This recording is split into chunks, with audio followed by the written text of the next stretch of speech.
Magandang gabi po. Welcome sa ating programang Patnubay sa Kalusugan. Muli ay ako dito para sagutin ang inyong mga katanungan. Katulad po nitong nag-PM sa akin, bigla lang pong tumubo yung bukol pagkatapos kong mag-shave. Maring ito siguro sa singit. Sana po ay masagot nyo. Kapag may lumataw na bukol sa singit pagkatapos mong mag-shave, maring ito'y resulta ng pagkasugat or pamamaga ng balat. Kaya kung nais nyo pong dumami ang kaalaman nyo tungkol sa kasagutan na to, pwede po kayong sumabaybay sa aking YouTube channel, pwede kayong mag-subscribe para ma-notify kayo sa aking mga bagong video. Ako si Ma'am Rose, ang aking YouTube channel, Rose Alfonso. Pakiclick lang po yung subscribe, pati yung bell, para ma-update kayo sa aking mga bagong video, sa aking mga health topics. Ganon din sa aking official Facebook page, Patnubay sa Kalusugan. Meron din po akong Reels at TikTok. Paki-follow nyo lang, like and share. Okay, balikan natin itong katanungan mo tungkol sa maliliit na bukol. Maring ito yung mga kulani na nakakapa sa singit, lalo na sa lalaki. Usually, resulta nito ng prior leg infection. Magkaroon ka ng appointment, makipagkita ka sa doktor para ma-explain niya at matignan ka doon sa bukol sa singit mo. Ang ating singit ay very sensitive area yan. Ito ang tahanan na importanteng nerve at blood vessel. Ang ating pong singit, ito'y very sensitive area. Ito po'y located sa junction ng ating tiyan at upper thigh. Ito'y merong important structure kasama po ng kulani. Doon sa ating singit, may kulani doon. Ito'y bahagi ng ating lymphatic system na tumutulong para labanan ng infeksyon. Kaya pagka namamaga yung bukol doon, yung kulani na yon, ibig sabihin lumalaban ang iyong immune system sa infeksyon. At ganun din doon sa kulani, may mga blood vessel doon, dalo yan ng dugo. Ang ating singit ay ito'y tahanan ng major blood vessel, including femoral artery and veins. Itong mga blood vessel na to ay nagpo-provide sila ng oxygen at nutrients sa ating lower body. Ano man damage sa mga ugat dyan, pwedeng mag-cause ng serious complication tulad ng gangrene and blood clot. Para maprotektahan ng mga ugat sa singit, una, iwasan ng manigarilyo. Ang paninigarilyo, nakakasira ng mga ugat, dalo yan ng dugo. At may panganib, magkaroon ka ng blood clot. At i-maintain mo yung healthy weight mo. Kasi pagka mataba ka, nagkakaroon ng ekstrang pagod sa mga ugat. At kontrolin mo yung blood pressure mo. Kasi yung high blood pressure, pwedeng ma-damage yung mga blood vessel dun sa singit mo. Para makontrol mo yung high blood mo, kumain ka ng healthy diet. Para tulad halimbawa, huwag kang mahilig sa masisebong pagkain at matataba. Iwasan mong kumain ng pork, mga hipon, alimango, limasag, tahong, talaba, pusit, na yan po'y mataas ang taba at sebo, nagpapataas ng cholesterol, triglycerides, na pwedeng bumara sa ating mga ugat. At kasama na doon, yung mga ugat doon sa may singit natin, no? Ngayon, magkaroon ka ng regular exercise para ma-improve ang blood circulation. Dapat nagagalaw yung paa mo pagka gumagalaw ka, ay gumaganda ang circulation ng dugo doon sa singit mo at may improve mo yung magiging healthy yung mga ugat mo doon sa singit mo. Importante na maging maingat ka na huwag nyong hipuin o kuskusin. Kung nangangati ka, huwag mong kakatian. At lalo na kung mahaba pa yung kuko mo, pwedeng mag-cause yan ng irritation and injury. Ang isang danger po ng pangangamot ay pwedeng magkaroon ng bump doon sa singit, it leads to infection. Ang balat po sa ating singit ay manipis at delicate at madali itong mapunit. Pagka ito'y nakamot, yung balat mo sa singit, magkikreate ito ng maliliit na sugat at magkakaroon ng opening, inaalaw yung bakterya na makapasok. Naging dahilan ito ng infection at ito po'y pwedeng maging masakit at mahirap itong pagalingin. Pinapayo mag-take ka ng vitamin C at Super B complex. Ito yung importanteng group of nutrients. Nag-o-offer ito ng health benefits. Una, napakaganda ng vitamin C at Super B complex sa pampalakas ng ating immune function.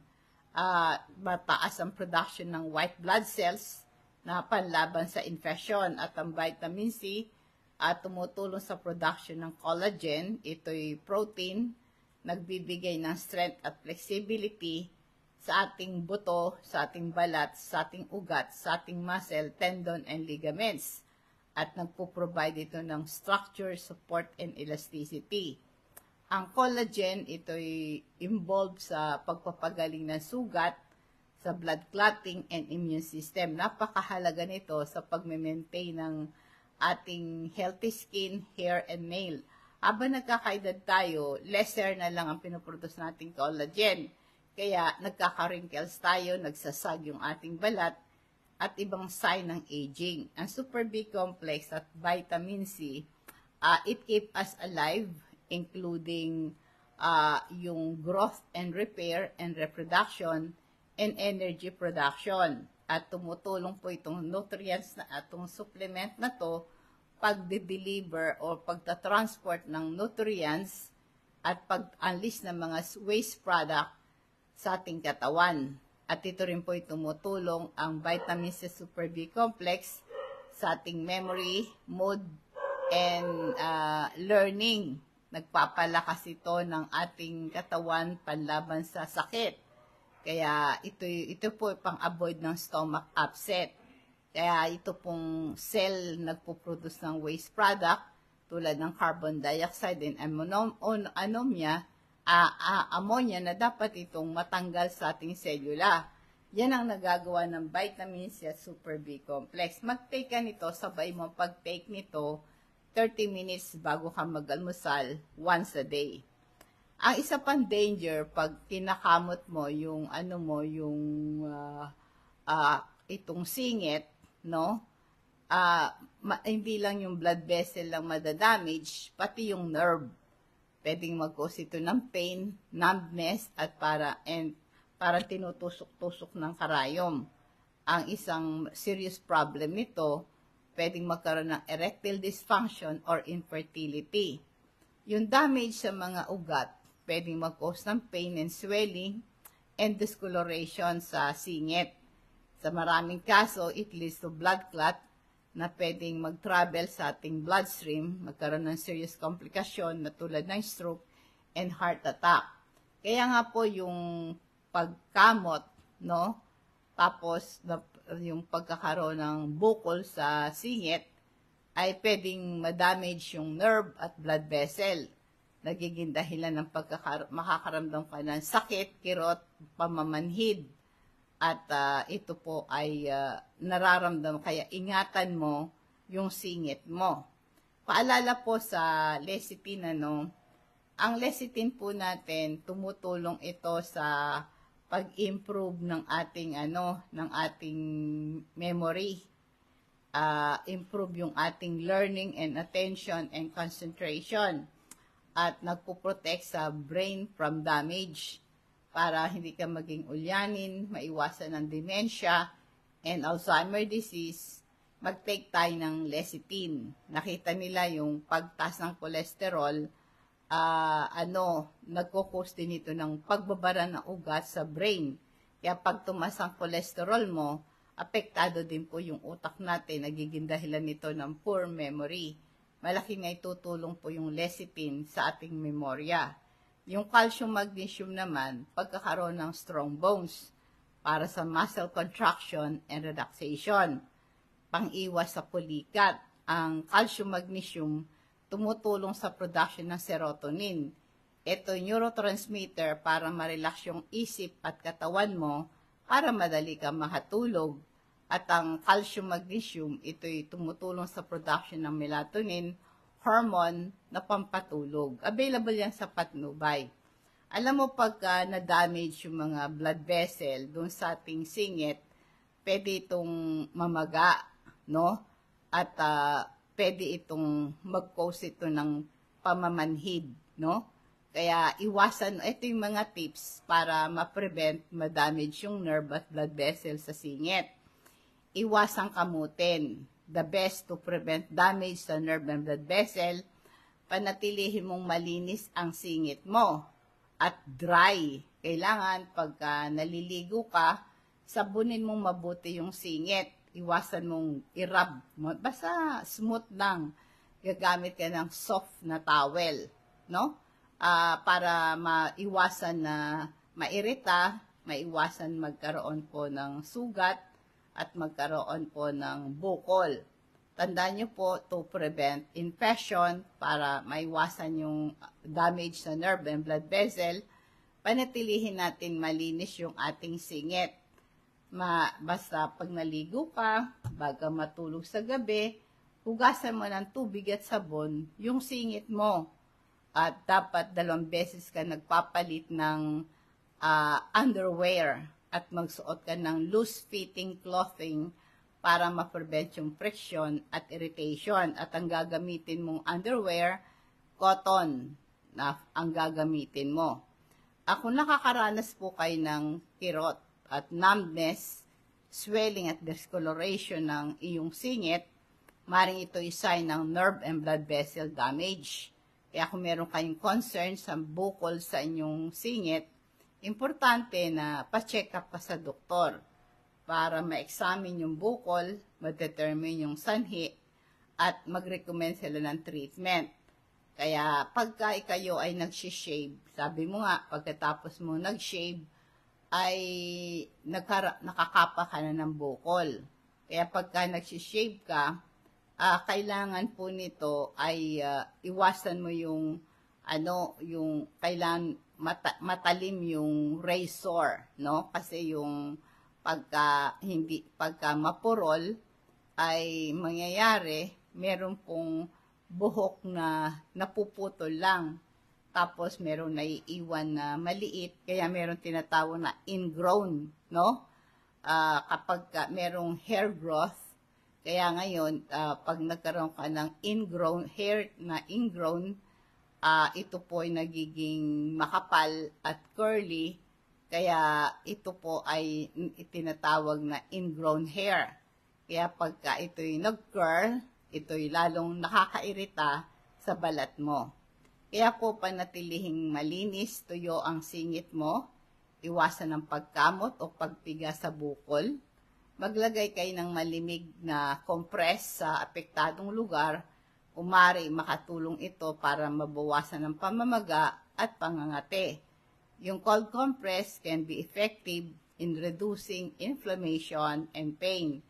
Ang cold temperature nagko-constrict ng blood vessel, nare-reduce yung swelling and inflammation, at nakakapanmanhid ng affected area, nakakatulong para ma-reduce yung pain. Ang cold compress, ito'y very effective within 24 to 48 hours of injury or inflammation. Apply mo to 20 to 30 minutes at a time, at malaking tulong po ito. Importante, kumuha ka lang ng cloth, no?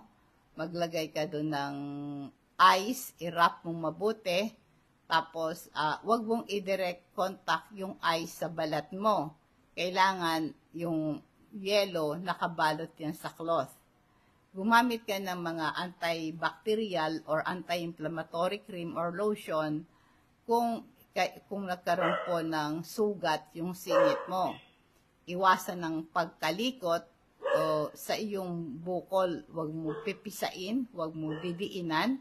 Basta kailangan lang po ay hayaan mo lang siya na ganon. At huwag siyang natatamaan ng iyong underwear. Kasi po, pagka yung bukol ay natatamaan, ito po'y lalong lumalala. Magpunta kayo sa dermatology upang magkaroon ka ng tamang payo sa karamdaman mo. Meron po tayong, pagkatapos yung gamitan ng cold compress, pwede yung pahiran ng crystal oil. Itong crystal oil natin na to, ito ay concentrated plant extract. Nakaka-reduce ito ng anxiety at nagpo-promote ito ng relaxation at nare-reduce yung pain at inflammation. Maganda to sa arthritis at muscular pain. At maganda yung tulog mo, nare-relieve yung headache. At ito rin po tumutulong para maklear yung congestion, na i-improve ang iyong respiratory health. Kaya maganda rin pong remedy ito sa shoulder pain. Pag napaso at nauntog ka, hindi ka mabukulan, pahiram ng crystal oil. May pangkalmanting effect ito sa tiyan para ma-relieve yung kabag mo, yung bloating mo, yung gas, stomach cramps, ma-relieve yung pagsusuka mo at pagduduwal. Hindi ka kakagatin ng lamok pag pinahiran mo ng crystal oil at hindi ito mangangati. Ang atin naman pong activated charcoal, libong-libong taon na po na ito po ay may taglay na medicinal properties. Meron siyang antibacterial properties at ito po ay napapatay niya yung mga bakterya sa bituka. At activated charcoal, nare-reduce yung inflammation sa bituka. Na-improve yung gut health, nang piprevent yung passage ng harmful substances sa bloodstream. Kaya pag ikaw ay na-food poison, magandang iminom ka ng activated charcoal. At ito'y magandang pamprevent ng hangover and drug overdose. Nare-reduce yung diarrhea. Nare-relieve yung kabag and bloating. Nag-absorb ito ng gas at toxin sa bituka. Nare-reduce yung bad breath mo at nag-absorb ito ng bakterya at toxin mula sa bibig mo. Ito po, tandaan nyo po na itong mga produkto natin na ito, pwede kayong magpa-deliver sa bahay ninyo. I-chat nyo lang ako sa aking Facebook page, Patnubay sa Kalusugan. Sabihin nyo kung ano yung gusto nyo pa-deliver. Bigay nyo lang yung pangalan, address at cellphone number ninyo. I-deliver po sa inyo ng LBC COD. I-charge sa inyo ang shipping fee. Tandaan po ang mga tagubilin na binibigay ng inyong doktor. Mahalaga na kumonsulta ka sa isang professional na manggagamot para makakuha ka ng tamang pag-aaral sa iyong kondisyon. Advisable mag-seek ka ng medical attention pag nakakaranas ka ng pain or inflammation, especially sa sensitive area tulad ng singit. Ang doktor, sila ay magkakaroon ng proper diagnosis sa underlying cause and magre-recommenda sila ng appropriate treatment option. Ang self-treatment po sometimes nagkakaroon ka ng komplikasyon or lalong lumalala ang kondisyon. Ang best po, magpa-check up ka sa isang professional. Kaya po inulit ko, ang accurate diagnosis ay importante. Ito'y thorough examination para malaman yung exact cause ng pain of inflammation at mabigyan ka ng treatment plan. Dapat marami kasing reason bakit sumasakit yung singit at lalo na po kung may nakakapakang bukol. Kaya maaring ito'y infection, maaring ito'y luslos, or even cancer. Siyempre, i-assess ng doktor para mag-provide sila ng appropriate care sa iyo.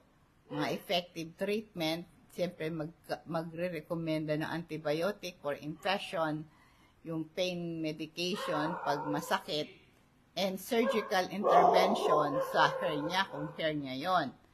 Dapat namomonitor ka at follow up. Ang doktor, minomonitor yung progress ng treatment, gagawa sila ng adjustments at gamot na binibigay sa iyo. Kailangan magkaroon ka ng provide guidance, magkaroon ka ng lifestyle changes para ma-minimize ang panganib nito. Kaya inulit ko, huwag kang mag-hesitate na pumunta sa doktor ang early diagnosis ay napakahalaga.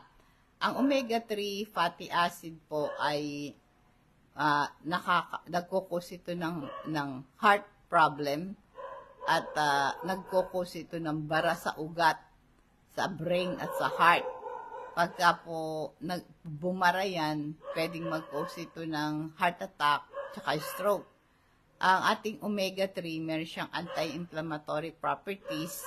Maganda to sa rheuma at medication sa mga taong may arthritis, mayroong pain sa mga joints, at nakaka-reduce ito ng liver fat. Kung magpapadeliver po kayo, bigay nyo lang yung pangalan, address at contact number ninyo. COD po ito, i-charge sa inyo ang shipping fee. Dadako po tayo sa ating food for thought. Ephesians chapter 5 verses 1 to 2. Ang sabi po dito sa ating pong verse, no? Ang sabi niya dito, ito pong text na to sa Bible, itong Ephesians 5 verse 12. Ito po ay sa mga believers or nagmamahal sa Diyos. Ito pong chapter 5, 1 and 2, ito po isang sacrificial love na demonstrate ni Jesus Christ sa cross. Di po ba siya'y namatay dun sa krus, kabayaran ng ating kasalanan. Kaya sabi ng Ephesians chapter 5 verses 1 and 2, dahil kayong mga anak na minamahal ng Diyos, tularan ninyo siya. Mamuhay kayong puno ng pag-ibig tulad ni Kristo. Dahil sa kanyang pag-ibig sa atin, inala niya kanyang buhay bilang mabangong alay at handog sa Diyos. Ito isang powerful reminder na nanawagan na mahalin din natin ating kapwa. Kaya ang pagmamahal sa Diyos ay pagmamahal sa ating kapwa. Hindi natin nakikita ang Diyos, pero sa pamagitan ng pagmamahal mo sa iyong kapwa, pinapakita mong mahal mo ang Diyos. Bilang isang Christian, making the world a better place, kung ang pagkatawag sa atin bilang Kristiyano, makikita sa atin ang tunay na magmahal, pagmamalasakit sa ating kapwa. Magandang gabi po. Nawa po ang pagpapala, patnubay na siya sa umatin, and God bless us all.